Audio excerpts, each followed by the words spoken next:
Welcome back to Dark Corners Streaming. Documentary Everything or Nothing, which you can rent on Amazon Prime or Apple TV, tells the untold story of James Bond, of how Ian Fleming's super spy came to our screens and on to become a unique franchise in film history. It has great interviewees.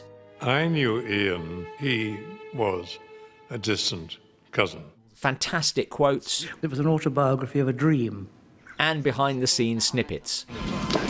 I broke my rib. It has the ups. Cubby and Harry could do no wrong.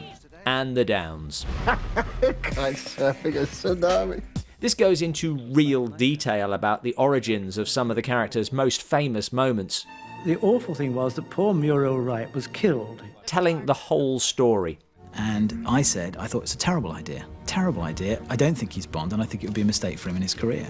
And yet, it manages to do this in impressively economical fashion. This is only 90 minutes long, yet never feels rushed and seldom jumps over stuff.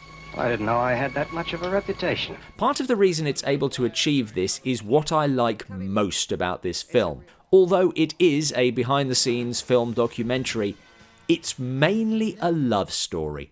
Cubby and Harry formed a company called Eon, Everything or Nothing.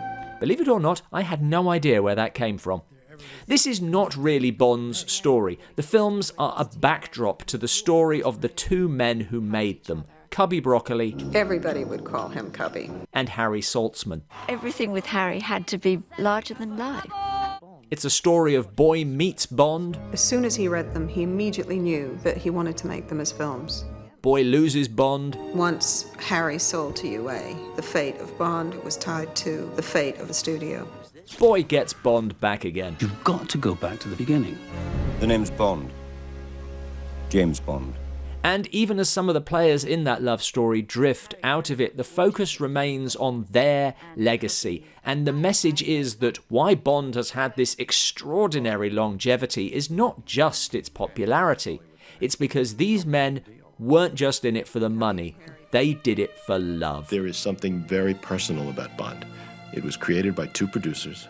And perhaps the question it tacitly poses is, could the franchise survive as just another blockbuster without the family connection, with no one having a tie to it beyond the box office? What am I going to do if they don't like it? Because it certainly wouldn't have lasted this long without that. I believed I could do anything.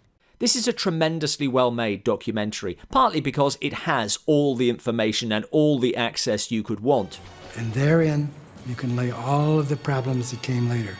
Partly because it's a great dramatic story to start with. How could we save the series?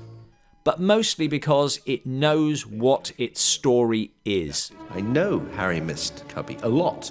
This is not which actor appeared the most, check out this in-joke trivia overload. That's fine, it's got its place, but it's not what this is, and that fidelity to its premise makes this a really satisfying watch. I am Bond! I am James bloody Bond at last.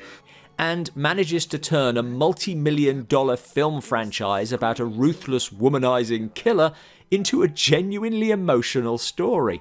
To have different ideas, they started to depart from each other, there was a lot of friction.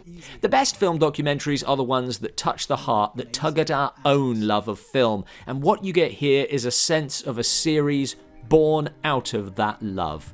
Just keep writing. The story is everything.